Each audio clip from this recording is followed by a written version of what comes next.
जय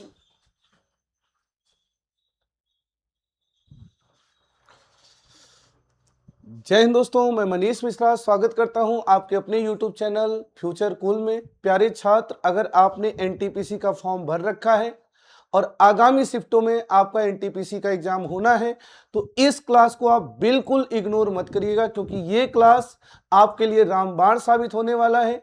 निश्चित रूप से अगर आप इस क्लास को अटेंड करते हैं तो आप 30 का 30 पूरा रीजनिंग उड़ा के आने वाले हैं। अब आप ये सोच रहे होंगे, सर आप इतने कॉन्फिडेंस से ये बात कैसे बोल सकते हो? मैं बता रहा हूं, इस बात को मैं इतने कॉन्फिडेंस से इसलिए बोल पा रहा हूं क्योंकि जैसे ही 16 मार्च से एग्जाम शुरू हो गया और मैंने खूब अच्छे से 16 मार्च के पेपर को अच्छे से एनालिसिस कर लिया कि किस क्वेश्चन से कितने कितने क्वेश्चन कैसे कैसे आ रहे हैं। मैं हर दिन एग्जाम सेंटर के सामने खड़े होके हर बच्चे का रिव्यू लेता हूं कि भाई कहां से क्वेश्चन आ रहे हैं, किस टॉपिक से क्वेश्चन आ रहे हैं, कैसे क्वेश्चन आ रहे हैं। तो इतनी इंक्वायरी के बाद हमने टॉप 30 क्वेश्चंस का एक क्लास तैयार किया है एनटीपीसी के लिए। अगर आप इस 30 क्वेश्चंस को लगा लेते हैं तो निश्चित रूप से 27 मार्च के पहले जिस शिफ्ट में भी आपका एग्जाम हुआ, आप बिल्कुल इस क्लास को याद करेंगे, क्योंकि इसी क्लास के जितने भी पैटर्न है वो सारे पैटर्न एग्जाम हॉल में टकराने वाले हैं। केवल डाटा बदलेगा, लगाने का तरीका नहीं बदलेगा। तो इस क्लास को इग्नोर बिल्कुल भी नहीं करना है। आइए देर नहीं करते हैं, जल्दी से शुरू करते हैं और पहले क्वेश्चंस को आप लगाएंगे, फिर मैं बताऊंगा कि आपको प्रश्नों को कैसे लगाना है। सबसे पहले प्यारे छात्र, आपके सामने पहला क्वेश्चन आ गया है। इस क्वेश्चन को ध्यान से देखें, फिर मैं बताता हूं ऐसे प्रश्नों की बेस्ट अप्रोच क्या होगी। हर शिफ्ट में 1 से 2 क्वेश्चन नंबर सीरीज के रखे ही जा रहे हैं।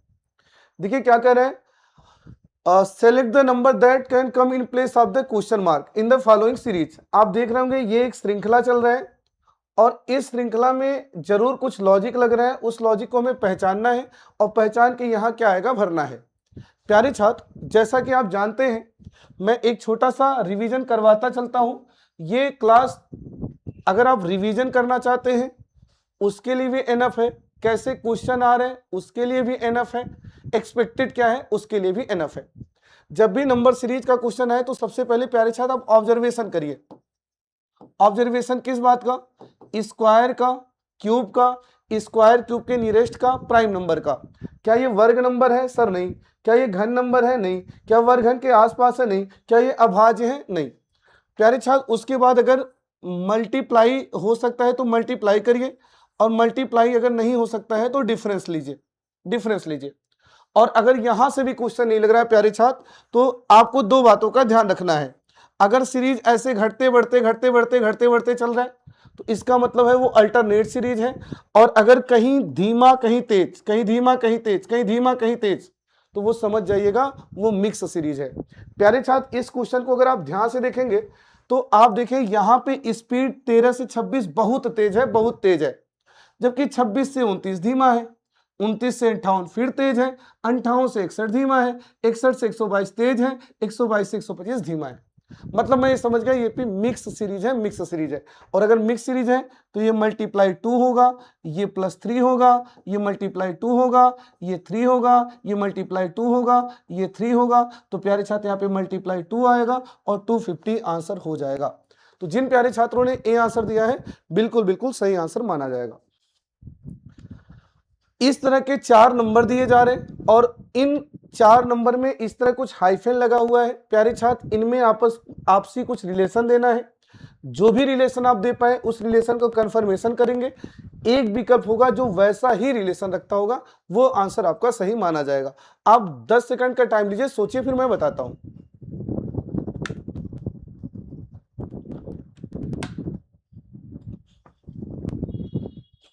जी प्यारे छात्र, आपको हर एक पेयर में रिलेशन देखना है। अगर मैं 4 से 9 सोचूं तो सबसे पहले मुझे लगा तो मल्टीप्लाई 2 + 1 कंफर्मेशन करेंगे तो क्या 2 में मल्टीप्लाई 2 + 1 7 होता है, 2 दूना 4 1 5 होता है सर, यानी ये मल्टीप्लाई नहीं है। और क्या हो सकता है सर जी? 4 से 9 प्लस का 5 हो सकता है। कंफर्मेशन करिए, क्या 2 में प्लस का 5 हुआ है? हाँ सर हुआ है, बस करो, बात बन गई। अब अगर मैं 9 और 81 का रिलेशन देखूं तो मुझे सीधे समझ में आ रहा है ये स्क्वायर हुआ है, 9 का स्क्वायर 81, और 81 से 96 डिफरेंस कम है तो सीधे मैं डिफरेंस लेता हूं, तो 81 और 96 प्लस का 15। कंफर्मेशन कर लेते हैं, यहां भी 7 का स्क्वायर 49 है और 49 में प्लस का 15 64 है। अब आइए हम ऑप्शन को एलिमिनेट करते हैं। 9 में अगर मैं 5 जोड़ता हूं तो 13 नहीं होता, 3 में 5 जोड़ेंगे 8, 8 में 5 जोड़ेंगे 13, 6 में 5 जोड़ेंगे 11। अगले पेयर में स्क्वायर है तो 8 का स्क्वायर 64, 13 का स्क्वायर 181 नहीं होता, 11 का स्क्वायर 121 होता है।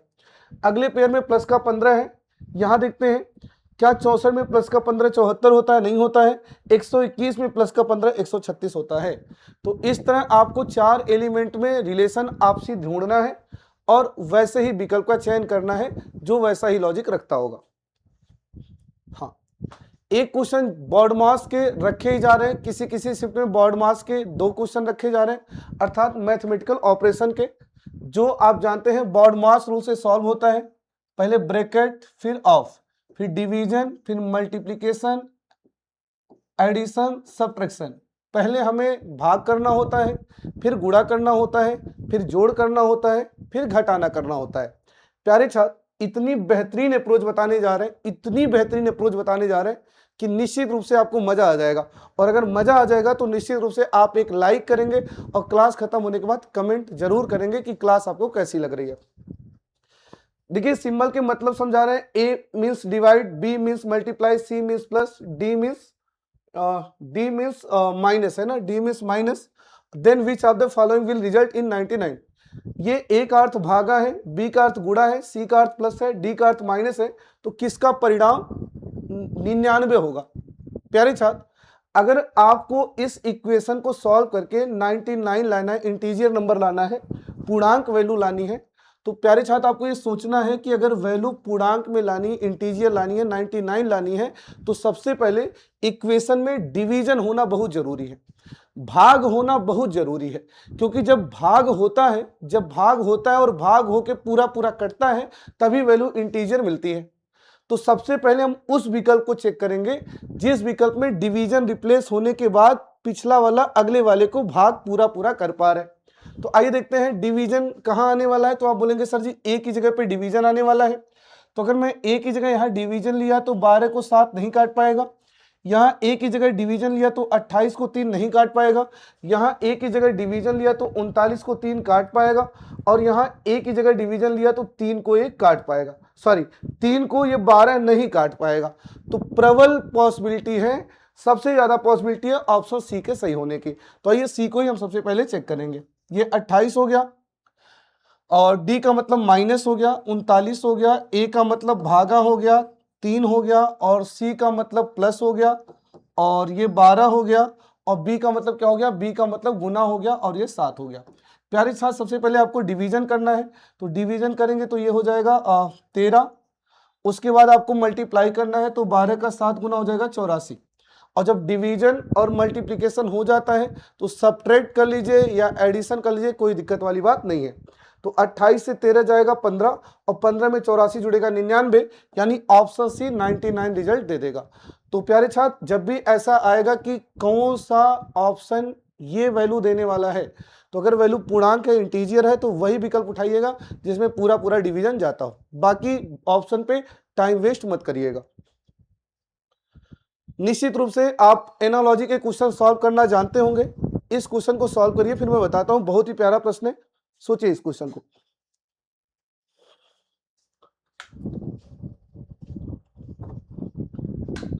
जैसा कि आप जानते हैं, एनालॉजी में जो रिलेशन यहां वही रिलेशन यहां, वही रिलेशन यहां।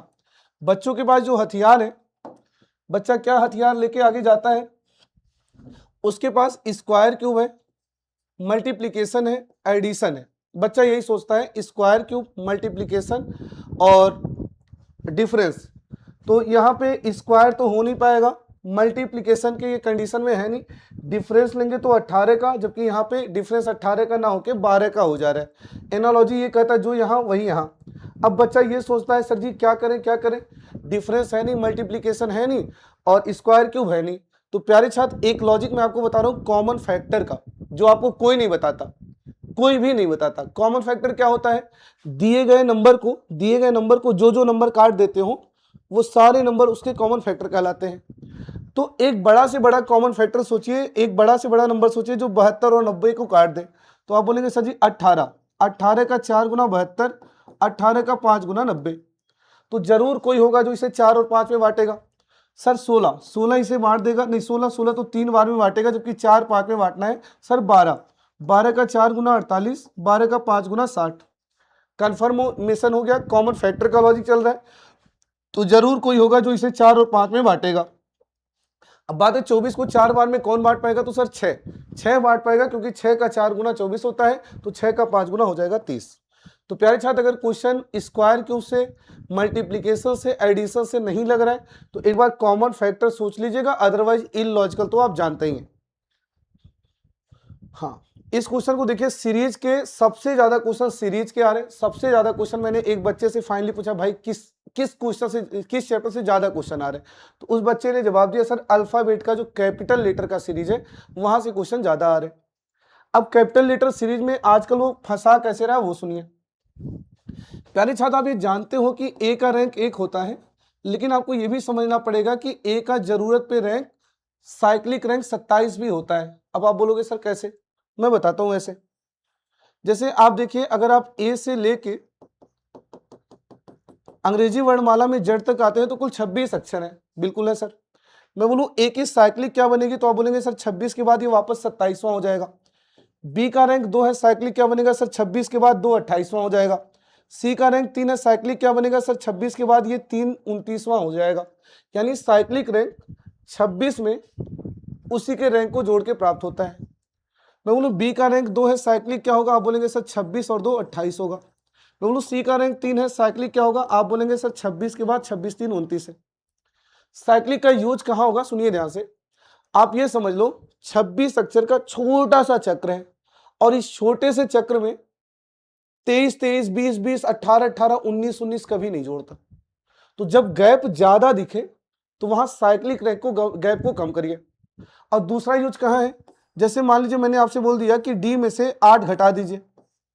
अब आप ये सोच रहे हो कि सर जी 4 से 8 कहां घटेगा, तो बस इसकी साइक्लिक ले लीजिए 30, और 30 से 8 घटा दीजिए 22, और 22 का मतलब वी होता है।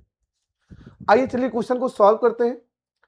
जब भी इंग्लिश अल्फाबेट कैपिटल लेटर का सीरीज आए तो आपको पहला पहला पहला एक दूसरे से कनेक्ट करके आगे बढ़ना है। जैसे अगर आप पहला पहला कनेक्ट करते हैं तो ये 3 है, ये 23 है, तो 3 से 23 20 बढ़ गया, इतना नहीं बढ़ा था। इसको 29 लीजिए, 29 है और ये 23 है, तो अगर ये 29 है, ये 23 है, तो 6 घटा, 23 है 17 है 6 घटा, 17 है 11 है 6 घटा, तो 11 से 6 घट के हो जाएगा 5, यानी ई हो जाएगा। तो अब आप समझ होंगे साइक्लिक का यूज हमें कैसे करना है। तो चलो ई सभी में है। 15 से 9 6 घटा, 9 से 3 6 घटा, अब यहाँ 6 घटेगा नहीं तो इसकी साइक्लिक 29, 29 से 6 घटाएंगे 23 यानी डब्लू, ठीक है। अब 23 से 6 घटेगा 17 यानी क्यू, इन दोनों ऑप्शन को हटा दीजिए। 16 से 10 6 घटा, 10 से 4 6 घटा, अब 4 से 6 घटेगा नहीं, साइक्लिक 30, 30 से 4 घटा, 30 से 6 घटा 24 यानी एक्स। अब फिर यहां से 6 घटा दीजिए, 24 से 6 घटा 18, 18 का मतलब आर, ये भी हटा दीजिए, ऑप्शन सी सही हो जाएगा। क्लियर है। तो अल्फाबेट के सबसे ज्यादा क्वेश्चन बन रहे हैं, ऐसे समझ लीजिए आप। अल्फाबेट, इंग्लिश अल्फाबेट से लगभग 7 से 8 क्वेश्चन बन रहे हैं, और 7 से 8 क्वेश्चन में 4 से 5 क्वेश्चन में साइक्लिक का यूज कर रहा है। तो साइक्लिक का यूज करना आना चाहिए। जहां डिफरेंस ज्यादा होता हो वहां साइक्लिक यूज करेंगे, जहां पे घट नहीं पाता हो वहां पे साइक्लिक यूज करके घटा लेते हैं। चलिए देखिए, एक बार इसके बारे में सोचिए, फिर मैं बताता हूं। इस तरह का क्वेश्चन जरूर आपके शिफ्ट में रखा जा रहा है।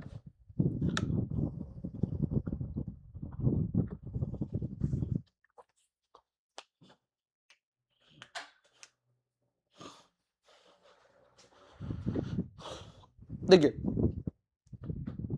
ऐसे देखिए, select the triad that follows the same pattern as the two triads below, do both triad follow the same pattern. कुल मिला के आप ऐसे समझिए, इन तीनों में कुछ रिलेशन है, जो भी रिलेशन है एक विकल्प है उसमें ऐसा ही रिलेशन है।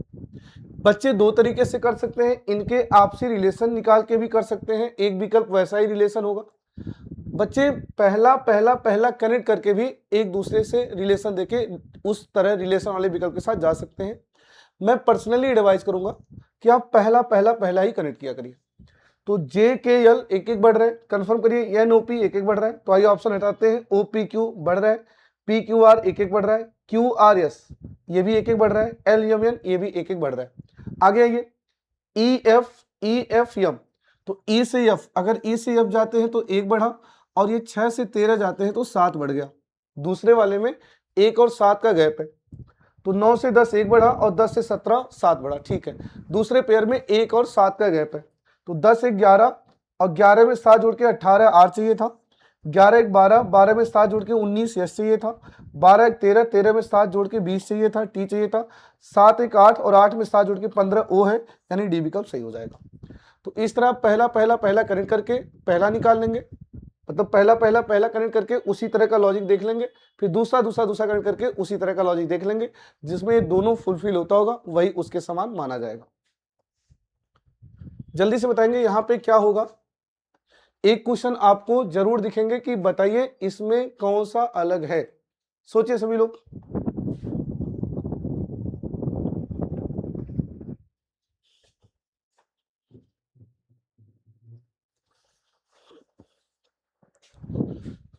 प्यारे छात्र, इस क्वेश्चन को फोड़ने का जो सबसे बेस्ट अप्रोच है, सबसे बेस्ट अप्रोच है, वो अप्रोच है हर दो एलिमेंट के बीच का डिफरेंस ले लीजिए। हर दो एलिमेंट के बीच डिफरेंस ले लीजिए, साइक्लिक को दिमाग में रखिएगा, जहां ज्यादा गैप होगा वहां पे साइक्लिक रख के गैप को कम कर लीजिएगा।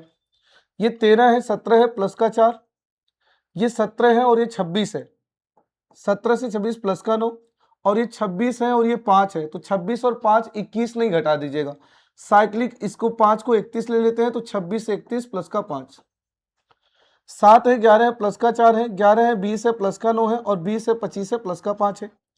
ये 23 के साथ एक लेके 23 के साथ एक लेके 22 नहीं घटाएंगे, इसको साइक्लिक 27 लेंगे, तो 23 से 27 प्लस का 4, 1 है, 9 है, प्लस का 8, और 9 है, 15 है, प्लस का 6। यहाँ देखिए 15 है, 19 है, प्लस का 4, और 19 के साथ इसको अगर 2 लेंगे तो 17 घट जाएगा, और मैं बता रहा हूँ इतना इतना नहीं घटाते, साइक्लिक रखते हैं, साइक्लिक। तो बी का रैंक 2 ना लेके साइक्लिक 28 ले लेता हूँ। तो अगर ये 19 है और वो 28 है, तो आप बोलेंगे सर जी 19 है, 28 है, प्लस का 9 हुआ, और ये 2 है, 7 है, प्लस का 5 हुआ। आप देख रहे होंगे हर दो एलिमेंट के बीच में 3 विकल्प ऐसा है जिसमें 4 9 5 4 9 5 4 9 5 का डिफरेंस है। ऑप्शन सी में ऐसा नहीं है, सी वाला अलग हो जाएगा। क्लियर है, बहुत बढ़िया। हाँ, जल्दी से बताएंगे आपको। बताना है, based on the English alphabetical order glass is related to the KPWO in a certain way, similarly OTSK is related to SXOG following the same logic WBKC is related to which of the given option। आप समझ गए होंगे, glass का संबंध इससे है, OTS का संबंध उससे है, तो उसी तरह इसका संबंध किससे होगा। प्यारे छात्र, अगर मैं आपको सीधे बताऊं तो 3 तरीके से क्वेश्चन सेट होता है, या तो फॉरवर्ड डायरेक्शन में सेट होता है, मतलब पहला पहला पहला पहला, दूसरा दूसरा, तीसरा तीसरा, चौथा चौथा से कनेक्ट हो जाता है। अगर फॉरवर्ड में नहीं कनेक्ट होता है तो फिर वो रिवर्स में कनेक्ट होता है, मतलब पहला वाला आखिरी से, इसी तरह पीछे से कनेक्ट होता हुआ आता है। और अगर ऐसा भी नहीं है तो फिर क्रॉस डायरेक्शन में लॉजिक सेट होता है, या तो आगे आगे सेट होता है, या तो बैक साइड से सेट होता है, या तो क्रॉस में सेट होता है।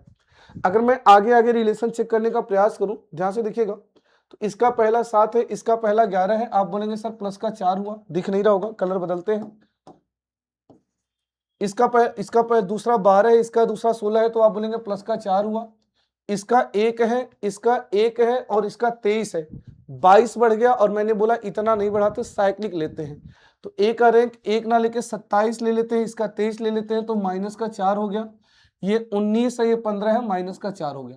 पूरी कहानी क्लियर हो गई। फॉरवर्ड डायरेक्शन में 2 बार प्लस का 4 और 2 बार माइनस का 4। कंफर्मेशन कर लेते हैं, 15 4 19, 20 4 24, 19 से 4 कम हुआ 15, 11 से 4 कम हुआ 7, यानी शुरू में प्लस का 4, लास्ट में 2 में माइनस का 4। तो 23 में 4 जोड़ेंगे 27, 27 का मतलब 26, और 1 27 यानी ए होता है, 2 में 4 जोड़ेंगे 6 यानी एफ होता है। ऑप्शन नंबर सी सही हो जाएगा। क्लियर है सभी को। तो कोडिंग डिकोडिंग से लगभग 1 से 2 क्वेश्चन रखे जा रहे हैं, और आपको कैसे करना है वो भी मैंने आपको बता दिया। ये क्वेश्चन तो भैया आएगा ही आएगा, इसमें कोई इफ बट नहीं है कि ये क्वेश्चन ना आए। आपके शिफ्ट में ये क्वेश्चन निश्चित रूप से मिलेगा। और इस क्वेश्चन को मैं इतने बेहतरीन अंदाज में बताऊंगा, इतने बेहतरीन अंदाज में बताऊंगा, अगर सच में दिल से अगर क्वेश्चन समझ में आ जाएगा, और लगेगा कि ये सबसे बेस्ट अप्रोच है तो एक बार वीडियो को लाइक कर दीजिएगा और क्लास खत्म होने के बाद कमेंट जरूर करिएगा, क्योंकि आपका कमेंट ही हमारा मनोबल बढ़ाता है। आइए देखते हैं। कुल मिला के ये सब आप पढ़ लीजिए, मैं डायरेक्ट ये सब एग्जाम में पढ़ाना भी नहीं है, क्योंकि आप पैटर्न देख चुके हैं तो आप समझ जाएंगे करना क्या है। आप ये समझ लीजिए, डियर के ही एलिमेंट DEAR आगे घूम रहे हैं और डियर के ही एलिमेंट DEAR और आगे भी घूम रहे हैं, तो ये जरूर किसी लॉजिकल पैटर्न से आगे घूम रहे हैं। जिस पैटर्न से घूम रहे हैं कोई एक विकल्प होगा जो वैसे ही घूम रहा होगा, तो हमें उस विकल्प का चयन करना होगा जिसमें वैसे ही घूम रहा है। बच्चा लोग गलती क्या करता है, डियर को नंबर डालता है। बच्चा लोग क्या, टीचर लोग भी यही करता है, मैं देखा हूं टीचर लोग भी यही करते हैं। डियर को नंबर डालेंगे, फिर उसके DER को, इसको भी नंबर डालेंगे, फिर इसको भी नंबर डालेंगे, या पूरे चेंज को देखेंगे। और ये नहीं समझ पाते टीचर्स कि अगर ऐसे बच्चा करने लगे तो लग जाएगा उसको 1 से 2 मिनट और इसको उड़ाना है 2 से 3 सेकंड में। सर वो कैसे, वो कैसे, मैं बताता हूं कैसे। आप उठा लो डी मतलब आप उठा लो पहला वाला, तो अगर आप पहला वाला उठाते हैं तो देखिए आगे वो तीसरे पे है, चौथे पे है। कंफर्म करिए, पहला वाला यस तीसरे पे है, चौथे पे है। आइए ऑप्शन एलिमिनेट करते हैं। क्या पहला वाला आर तीसरे चौथे पे है? हाँ है।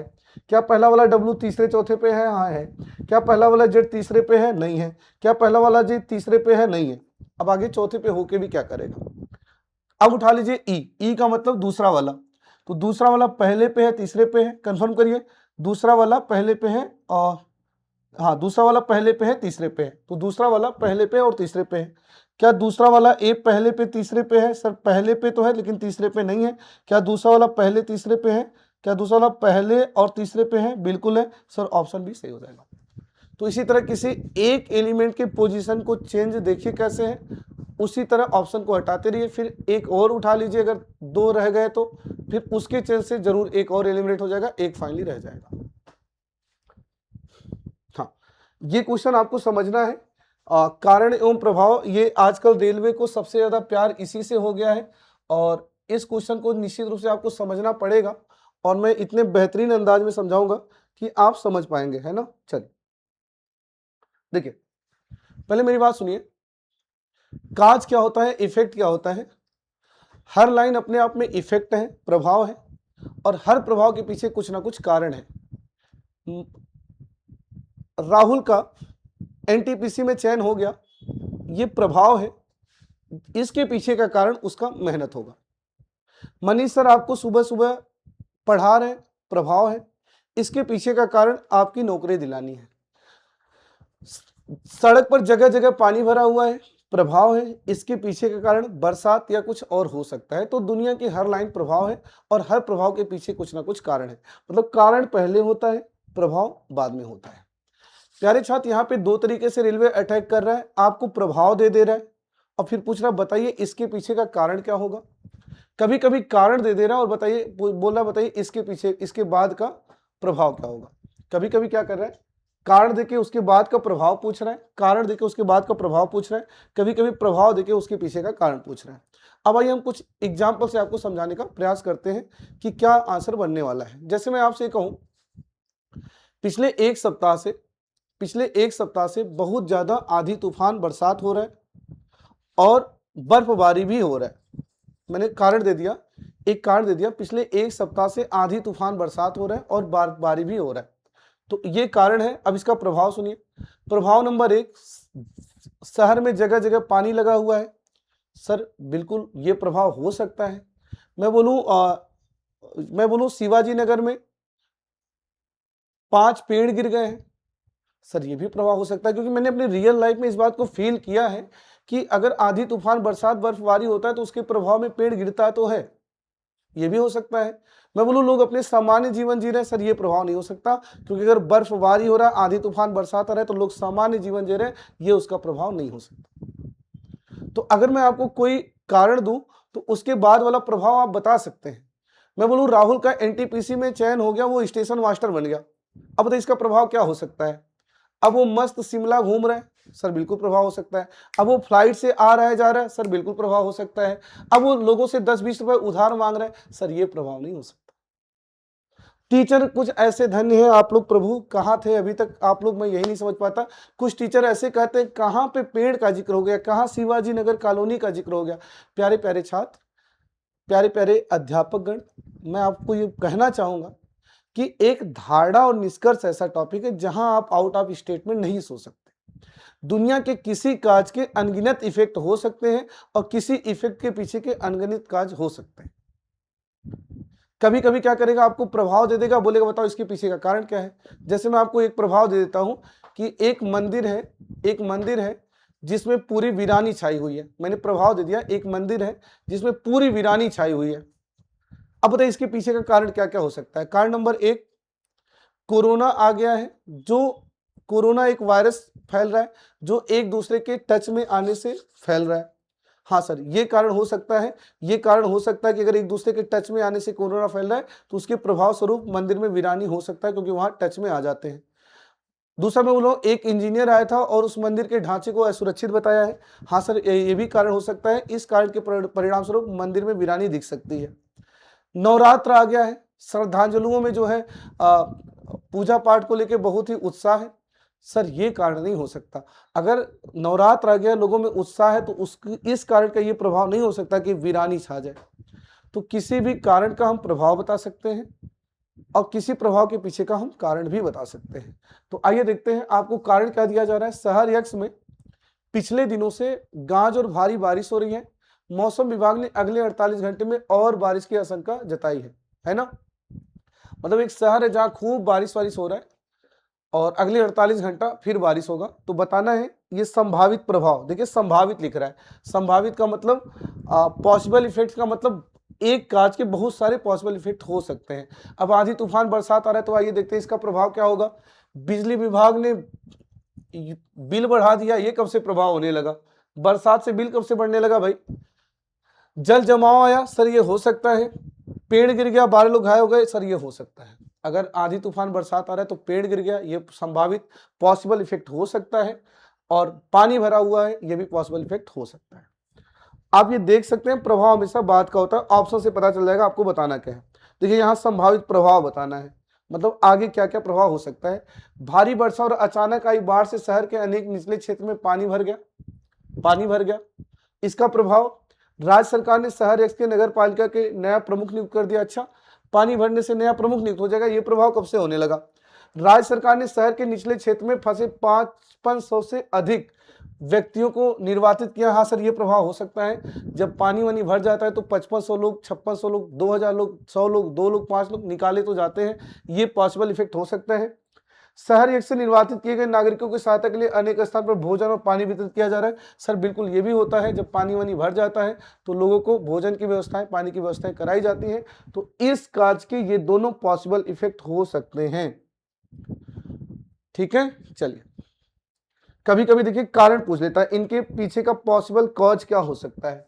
तो एक प्रभाव है, प्रभाव हमेशा बाद हुए होता है। जैसे मैं राहुल का एनटीपीसी में चयन हो गया, अगर ये प्रभाव है तो इसके पीछे का कारण, उसके पीछे का कारण वो मनीष सर की क्लास देखता था, हो सकता है वो दिन रात पढ़ता था, हो सकता है। तो एक प्रभाव के पीछे अनगिनत कारण हो सकते हैं।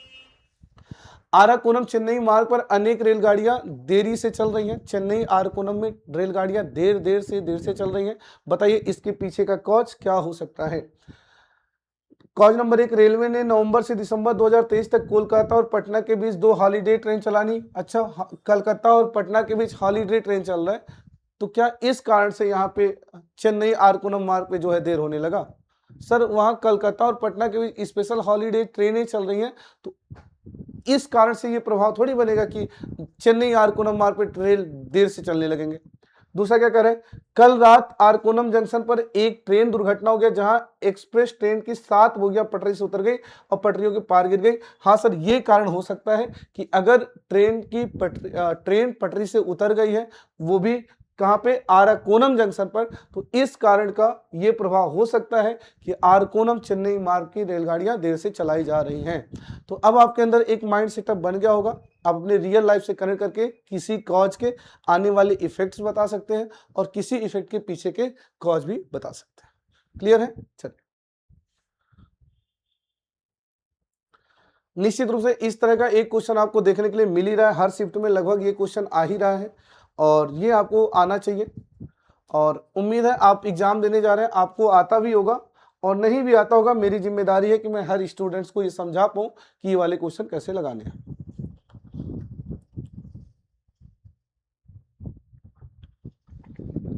देखिए, डायरेक्ट मैं सीधे आपको एक्सप्लेन करना चाहूंगा क्योंकि टाइम आपका कीमती है और आपका एग्जाम है, जल्दी से आप वीडियो को देख लें।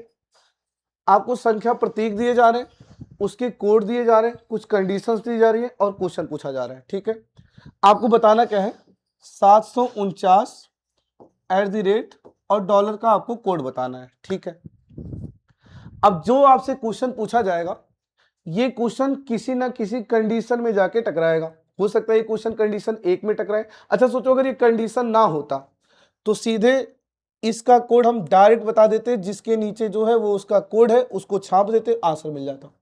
लेकिन चूंकि ये कंडीशन है तो निश्चित रूप से कुछ ना कुछ तो अलग आएगा। तो ये आपका जो क्वेश्चन है किसी एक कंडीशन में जाके टकरा जाता है। कंडीशन एक क्या है, पहला प्रतीक हो, अंतिम संख्या हो, मतलब फर्स्ट एलिमेंट हो, एलिमेंट सिंबल हो और लास्ट वाला नंबर हो। तो क्या पहला सिंबल है? सर नहीं है। शर्त 2 क्या है, पहला विषम अंतिम सम हो। क्या पहला विषम तो है, अंतिम सम है? सर नहीं है। शर्त 3 क्या है, दूसरा और तीसरा पूर्ण वर्ग हो, स्क्वायर नंबर हो। हाँ सर, 4 और 9 2 और 3 का स्क्वायर होता है। सर ये शर्त 3 में टकरा गया और अगर अभी शर्त 3 में टकरा गया तो 3 के अकॉर्डिंग काम करेगा। 3 वाला क्या कर रहा है, यदि दूसरा और तीसरा स्क्वायर है तो तीसरे को दूसरे का कोड दीजिएगा। Then the third element is to be coded as the code for the second number, मतलब तीसरे वाले को दूसरे वाले का कोड दीजिएगा, यानी इस तीसरे वाले 9 को दूसरे वाले यानी 4 का कोड दे दीजिएगा। अच्छा मैं बोलूं दूसरे और तीसरे को बदल दीजिएगा, वो अलग मामला है। तो दूसरे और तीसरे को बदलने का मतलब 9 को देंगे 4 वाले का और 4 को देंगे 9 वाले का, 9 को देंगे 4 वाले का। लेकिन यहाँ बोला है तीसरे वाले को दूसरे वाले का दे दीजिएगा। तो तीसरे वाले इस 9 को दूसरे वाले यानी 4 वाला कोड दे दीजिएगा।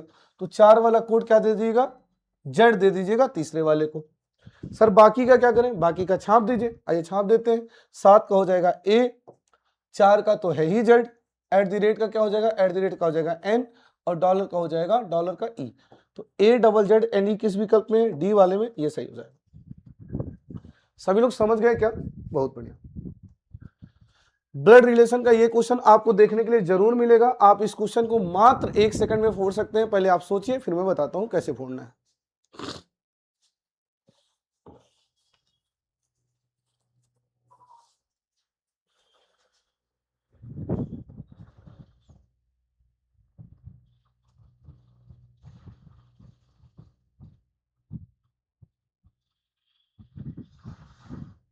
चलिए देखिए, आपको पहले कुछ रिलेशन समझाए जाएंगे। जैसे डॉलर कहता है पहला वाला दूसरे वाले का बेटा है, प्लस कहता है पहला वाला दूसरे वाले का भाई है, @ कहता है पहला वाला दूसरे वाले की पत्नी है, डिवीजन कहता है पहला वाला दूसरे वाले का पापा है।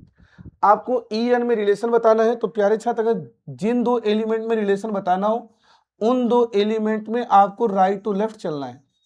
अगर E और N में रिलेशन बताना है तो E और N में जो राइट साइड हो, जो लेफ्ट साइड हो, राइट टू लेफ्ट आना है।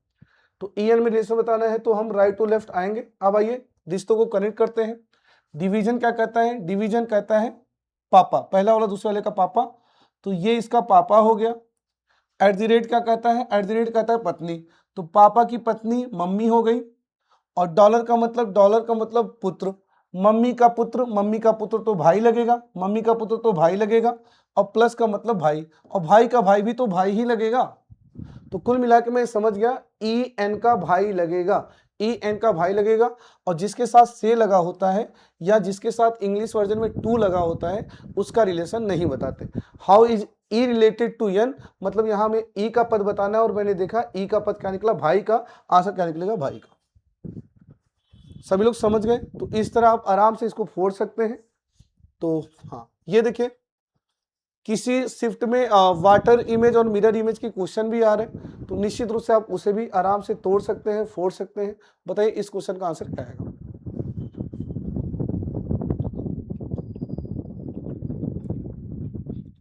जैसा कि आप जानते हैं दर्पण हो या जल हो, मतलब वाटर इमेज हो या मिरर इमेज हो, जल हो या दर्पण हो, नजदीक वाला नजदीक दिखाता है, दूर वाला दूर दिखाता है, जो दिखाते वो दिखाता है। सपोज ये दर्पण लगा हो, इस दर्पण को मैं मेरी नाक दिखाऊं ना, नाक, तो अंदर से मुझे नाक ही दिखाएगा। तो अगर प्यारे छात्र ये दर्पण लगा है और इसको यहाँ मैं देखने का प्रयास करूं, तो ये नजदीक में ऊपर व्हाइट है नीचे ब्लैक है, तो यहाँ ऊपर व्हाइट नीचे ब्लैक दिखेगा, व्हाइट ब्लैक, व्हाइट व्हाइट नहीं दिखेगा, व्हाइट ब्लैक, ऐसे व्हाइट व्हाइट नहीं दिखेगा। बचा ये और ये। ध्यान से देखेंगे तो इस ब्लैक वाले त्रिभुज का ये पतला वाला कॉर्नर दिख रहा है, तो यहाँ पे नजदीक में कॉर्नर दिखेगा, ऐसे बेस नहीं दिखेगा, ये कॉर्नर ही दिखेगा, सी वाला सही हो जाएगा। तो आराम से अगर वाटर एंड मिरर इमेज के क्वेश्चन आते हैं तो नजदीक नजदीक दिखाइए, दूर दूर दिखाइए, ऑप्शन एलिमिनेट करिए, खत्म। इस तरह के एक क्वेश्चन देखने के लिए आपके एग्जाम में जरूर आएंगे।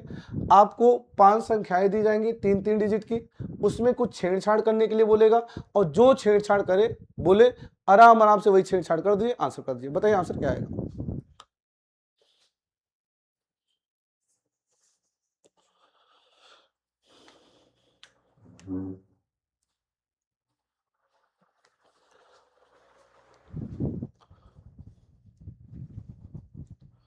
आपको समझिए एग्जाम में टारगेट कहां से करना है मैं बताऊं।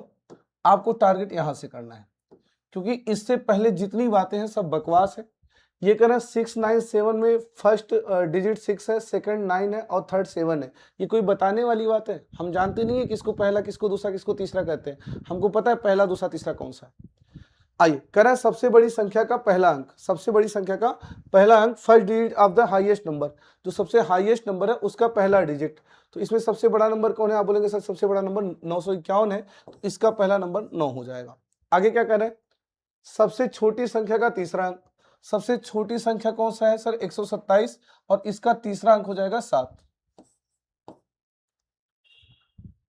तीसरे अंक से घटा दें, से घटा दें मतलब इसमें से ये घटा दें। देखिए कह रहा है सबसे बड़ी संख्या का पहला अंक, सबसे बड़ी संख्या का पहला अंक, सबसे छोटी संख्या का तीसरा अंक से घटा दें, मतलब इससे ये घटा दें, तो क्या होगा। तो आप बोलेंगे सर अगर 7 से 9 घटा देंगे तो -2 होगा। देखिए यहां से क्या कर रहे हैं, if the first digit of the highest number is subtracted from the third digit of the lowest number, lowest number के तीसरे नंबर से आपको हाईएस्ट नंबर का फर्स्ट डिजिट घटाना है, तो आंसर क्या आएगा -2।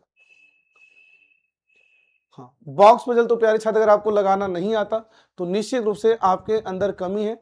आपके शिफ्ट में बॉक्स पजल, अभी तो 27 तक एग्जाम चलेगा, आपको बॉक्स पजल लगाना आना चाहिए, बिल्डिंग पजल लगाना आना चाहिए, और आपको डे पजल लगाना आना चाहिए। अगर आपको नहीं आता है तो अगर आप कमेंट करोगे तो मैं इस पजल की एक क्लास लगा दूंगा, 1 घंटे में क्लियर कर दूंगा। बाकी आपको लगाना आना ही चाहिए। और आप, मेरी शिकायत है, कल भी मैंने इतनी बेहतरीन टॉप 50 क्वेश्चंस डाले थे ग्रुप डी के लिए, आपने कोई कमेंट नहीं किया, मुझे इस बात का बुरा लगा। आप निश्चित रूप से कमेंट जरूर किया करें। एक कमेंट, आप ये नहीं समझते, एक कमेंट आपके लिए एक कमेंट हो सकता है, लेकिन एक टीचर के लिए वो एनर्जी का काम करता है।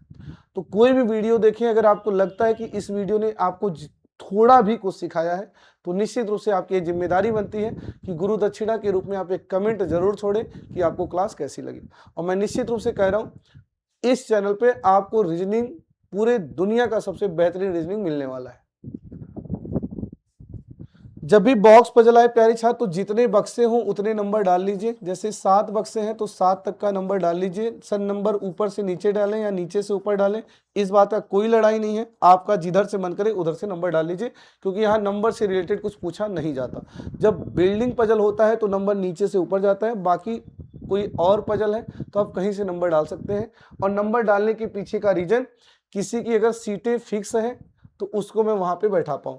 जैसे मैं बोलूं आर के ऊपर केवल एक ही बक्सा है, तो मैं समझ पा रहा हूँ आर यहाँ रखूंगा तभी ऊपर केवल एक ही बक्सा आएगा। टी के नीचे केवल 2 ही बक्सा है, तो टी जब यहाँ रखूंगा तभी केवल नीचे 2 ही बक्सा आएगा। एन के ऊपर और नीचे बराबर संख्या में बक्से हैं, तो जब मैं एन यहाँ लूंगा 4 पे, तभी नीचे 3 ऊपर 3। तो जब नंबर डाल देते हैं तो हमें पता रहता है कि किसकी सीटें कहाँ हमें रखनी है। आइए शुरू करते हैं। यस के नीचे केवल 2 बक्से हैं, आई थिंक यस यहाँ आएगा। यू के ऊपर केवल एक बक्सा है, आई थिंक यू यहाँ आएगा। यू और ई के बीच एक बक्सा है, आई थिंक ई यहां आ जाएगा। आगे आइए, जी एफ के ठीक ऊपर है, तो अगर देखिए क्या करें, G is placed immediate above F. Above F होता तो ऊपर कहीं भी, इमीडिएट से लेके कहीं तक, लेकिन इमीडिएट अबो होना चाहिए तो एकदम ऊपर होना चाहिए। तो जो जी है एफ के एकदम ऊपर है, तो जी अगर एफ के एकदम ऊपर है तो एफ यहाँ ले नहीं सकता, एफ यहाँ ले नहीं सकता, एफ यहाँ ले नहीं सकता, एफ यहाँ लूंगा तभी एकदम ऊपर जी के लिए जगह बचेगा। आगे क्या कह रहे हैं, टी एच के नीचे कहीं है, तो टी एच के नीचे कहीं है, तो अगर एच यहाँ लूंगा तो नीचे टी है नहीं, एच यहाँ लूंगा तभी नीचे टी आएगा। ये हमारा अरेंजमेंट कंप्लीट हो गया। How many box between H and D, and H and D के बीच कितने बॉक्स है, तो एच एंड जी के बीच आई थिंक 4 बॉक्स है, आपका आंसर 4 हो जाएगा। तो बॉक्स पजल के लिए सबसे बेहतरीन तरीका, आप नंबर डाल लीजिएगा, जो फिक्स इंफॉर्मेशन है उसको भरिएगा, उसी से कनेक्ट होते हुए इंफॉर्मेशन ढूंढिएगा, एक समय के बाद आप पूरे बक्से सजा पाएंगे। आपके सामने इस तरह का एक क्वेश्चन जरूर आएगा जिसमें आपको किसी एक पार्टिकुलर अल्फाबेट का क्वेश्चन, अल्फाबेट का कोड पूछा जाएगा। हर शिफ्ट में इसके एक क्वेश्चन देखने के लिए मिल रहे हैं। आप सोचिए इस क्वेश्चन को आप कैसे फोड़ेंगे।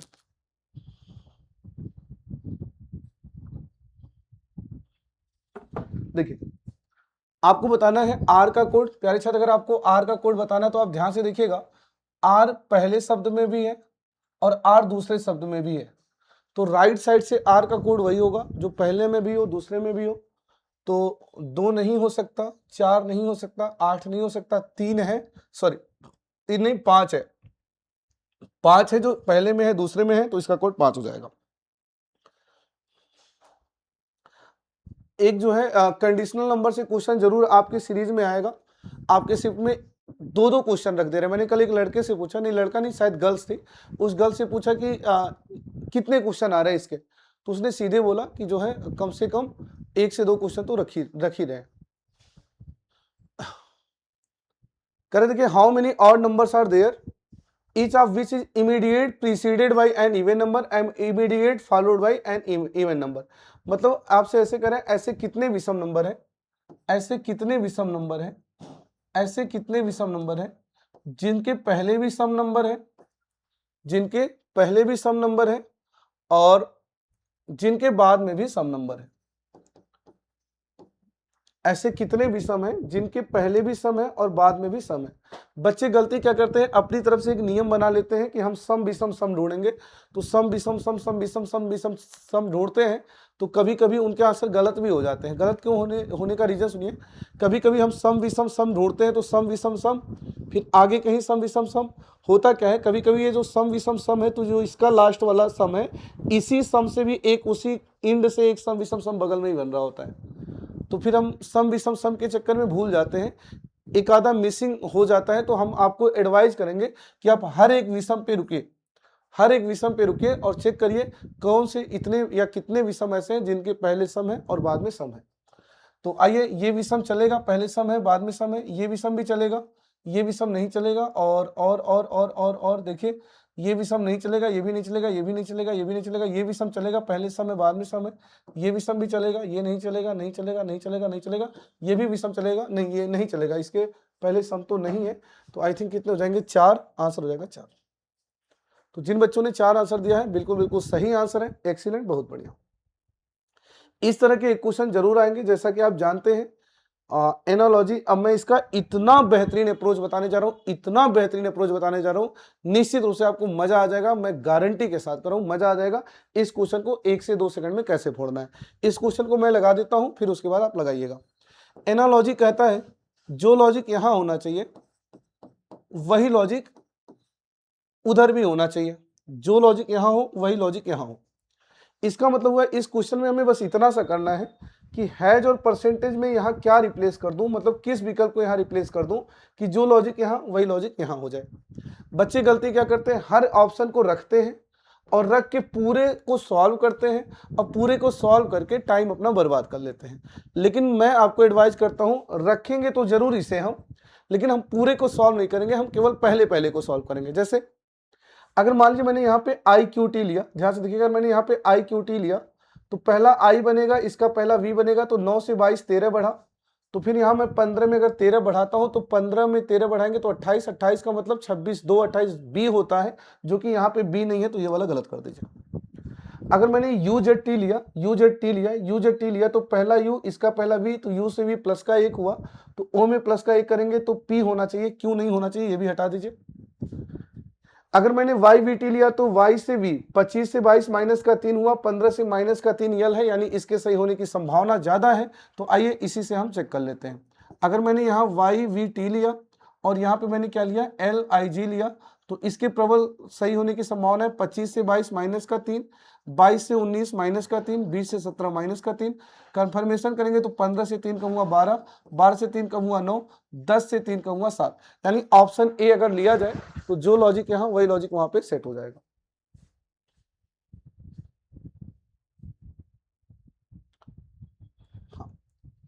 आपको मैं बताया था कि आपको ये डे पजल भी लगाना आना चाहिए। एक बार आप प्रयास करिए, फिर मैं बताता हूं डे पजल को कैसे फोड़ना है। आप एक बार प्रयास करिए, 1 मिनट का टाइम लेके, फिर मैं बताता हूं कि कैसे फोड़ना है इसे।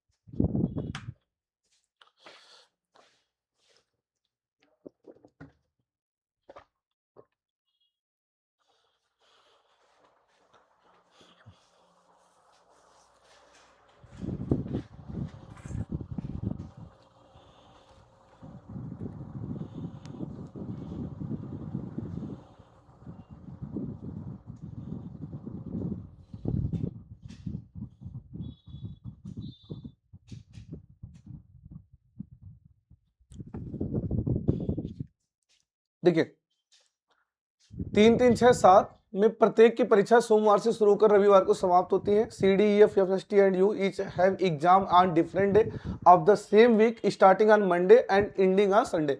Starting on Monday, ending on Sunday, तो इसका मतलब हुआ कि आपको मंडे से संडे तक का एक कॉलम तैयार कर लेना चाहिए। Monday, Tuesday, Wednesday, Thursday, Friday, Saturday और संडे, क्योंकि इन दिनों में एग्जाम होना है। और प्यारे छात्र, अगर आप दिनों को सजा लिए तो आप क्वेश्चन को फोड़ दिए, क्वेश्चन को फोड़ दिए, क्वेश्चन फूट गया है, क्वेश्चन सॉल्व हो चुका है। बस एक अच्छी लत लगाइए, रखिएगा, पॉसिबिलिटी बने तो पॉसिबिलिटी बना लीजिएगा। टी से पहले केवल 2 लोगों की परीक्षा होती है। Only 2 people have exam before T. तो टी को मैं अगर यहां रखूंगा तभी उसके पहले केवल 2 लोगों का एग्जाम होगा। आगे पढ़िए। डी के बाद केवल 1 लोगों की परीक्षा हुई है। Only 1 person has exam after D. तो डी के बाद अगर 1 लोगों की परीक्षा है तो डी को आपको यहां लेना पड़ेगा, तभी उसके बाद केवल 1 लोगों की परीक्षा होगी। टी और एफ के बीच 3 लोगों की परीक्षा है, तो 1 2 3 ऊपर तो जा नहीं पाएंगे, तो 1 2 3 एफ यहां लेना पड़ेगा, तब जाके टी और एफ के बीच 3 लोगों की परीक्षा होगी। ई और सी के बीच 1 लोगों की परीक्षा है। ई और सी के बीच 1 लोगों की परीक्षा है। अगर मान लेता हूं ई और सी के बीच 1 लोगों की परीक्षा है, ठीक है, नहीं दिख रहा है, इसको किनारे लिखते हैं। ई और सी के बीच 1 लोगों की परीक्षा है, क्योंकि ना अभी ई दिख रहा है ना सी दिख रहा है। आगे पढ़िए। यू की परीक्षा ई से ठीक, यू की परीक्षा ई से ठीक पहले हुई है। अच्छा, ये भी नहीं दिख रहा है, इसको भी लिखते हैं। यू की परीक्षा ई से ठीक पहले होनी है। अब बात है ये यू ई वाला पेयर कहाँ ले जाऊं, यू और ई वाला पेयर कहाँ ले जाऊं। अगर मैंने यू और ई का पेयर मान लो यहां लाया, या तो यहां जाएगा या तो यहां जाएगा, तो फिर ई और सी के बीच 1 देना है तो मैं यहां भी नहीं दे पाऊंगा, और ई और सी के बीच मैं यहां भी नहीं दे पाऊंगा। इसका मतलब मैं समझ गया, यू को ई के ठीक ऊपर यहां नहीं लेना चाहिए, यू को ई के ठीक ऊपर यहां लेना चाहिए, ताकि ई और सी के बीच में 1 दे पाऊं। बस हो गया। बचा कौन, C D E F. I think कौन बच रहा है, कौन बच रहा है, एस बच रहा है क्या। तो बचा हुआ एस यहाँ आएगा और ये अरेंजमेंट कंप्लीट हो गया। बताना है किसकी परीक्षा फ्राइडे को हुई है, तो फ्राइडे को परीक्षा हुई है एस की। ऑप्शन नंबर बी सही हो जाएगा। चलिए, इस तरह का एक क्वेश्चन आपके सामने जरूर आएगा। आपको इंग्लिश अल्फाबेट से बने हुए 3 शब्द दिए जाएंगे या 4 शब्द दिए जाएंगे, उसमें कुछ छेड़छाड़ करने के लिए बोलेगा, और जैसे जैसे बोलेगा वैसे वैसे कर दीजिएगा। रेलवे मेहरबान रहता है, आप ये समझिए। 30 क्वेश्चन में 8 से 10 क्वेश्चन ऐसे रहते हैं जिसको आराम आराम से पढ़िए, जैसे जैसे बोले वैसे वैसे करते रहिए, क्वेश्चन लग जाता है। देखिए क्या करें, रेड डॉट फ्राई कट, प्रत्येक शब्द में प्रत्येक अक्षर को अंग्रेजी वर्णमाला के अगले अक्षर से बदल दें, है ना। देखिए क्या करें, if each letter in each of the above words in replaced with its next letter in the English alphabetical order, English alphabet के अगले अक्षर से बदल दिया जाए। तो आइए बदल देते हैं। तो प्यारे छात्र, अगर हम बदल देते हैं तो बदल दीजिए, लिखते रहिए। तो ये एस हो जाएगा, ये बी हो जाएगा, ये यू हो जाएगा, ये ई हो जाएगा, ये पी हो जाएगा, ये यू हो जाएगा, ये जी हो जाएगा, ये एस हो जाएगा, ये जेड हो जाएगा, ये डी हो जाएगा, ये वी हो जाएगा, ये यू हो जाएगा। बदल दिया। तो कह रहा है इस प्रकार बने शब्दों में कितने में कोई स्वर नहीं होंगे। How many words thus form will not have any vowels. A E I O U, A E I O U ये स्वर होते हैं। तो बताना कितनों में कोई स्वर नहीं है, इसमें यू आ चुका है, इसमें यू आ चुका है, इसमें यू आ चुका है, इसमें कोई स्वर नहीं है। तो एक ऐसा होगा जिसमें कोई स्वर नहीं होगा। तो प्यारे छात्र आंसर क्या हो जाएगा, एक हो जाएगा।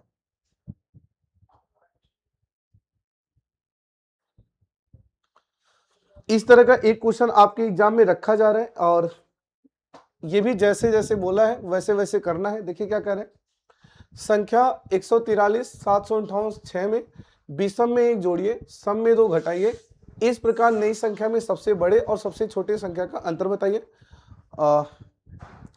कह रहा 1 is added to each odd digit and 2 is subtracted from each even digit.